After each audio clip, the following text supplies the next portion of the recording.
कि वो आएँ आपकी भरपूर तालियों में और अपने ख्यालात का इजहार करें, भरपूर तालियों में।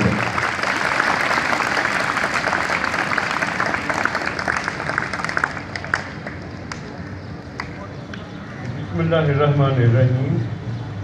मैं अपने स्कूल के प्रिंसिपल साहब और स्टाफ का शुक्रिया अदा करता हूँ कि मुझे उन्होंने आज ये मौका दिया नशे के मतलब बताने के लिए।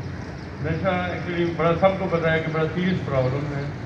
तो इसमें हमारे मुल्क में भी काफ़ी लोग काफ़ी बच्चे शुरू करते हैं, फिर बाद में जिनकी शादी हो जाती है फिर भी नशा जारी रखते हैं। नतीजा ये कि उनकी नौकरी ख़त्म हो जाती है और ज़ाहिर बच्चे पीछे से परेशान होते हैं।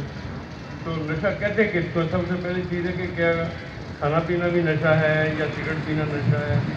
तो नशे की कई किस्में। एक तो नशा ऐसी चीज़ है कि इंसान उसको इस्तेमाल करता है तो ज़रा थोड़ा सा मूड बेहतर होता है। कई खिलाड़ी नशा करते हैं, आपको पता है, तो खून टेस्ट करते हैं आजकल इंटरनेशनल गेम्स में। किसी ने नशा किया इसके नशे स्टेमिना थोड़ा सा बेहतर हो जाता है तो शुरू में, लेकिन बाद में थकावट भी होती है। तो इसलिए कि तो मुश्किल इसका फ़ायदा मेरी नुकसान ज़्यादा है।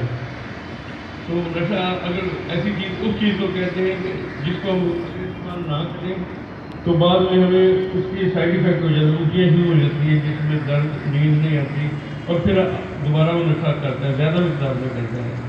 तो इसलिए जो चीज़ें सिगरेट है इसको नशा एक हल्का नशा है, ये छोड़ सकते हैं।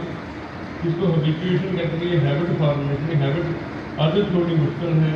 तो मेरा ख्याल है जो नशा जो है कि अगर छोड़े, जैसे फीम है, हेरोइन है, शीशा है आजकल और भांग है, चरस है, इस किस्म की चीज़ें हैं। तो जो छोड़ेंगे तो फिर आधी तौर पर प्रॉब्लम होती है। लोग हमारे पास आते हैं, नशा छुड़वाना है, घर वाले लेकर आ जाते हैं, लेकिन जब तक खुद इंसान चाहे कि मैं छोड़ना चाहता हूँ फिर वरना खुफिया तौर पर वो करता रहता है, उसका दोस्त भी पूछने आता है, वो नशा पकड़ा जाता है।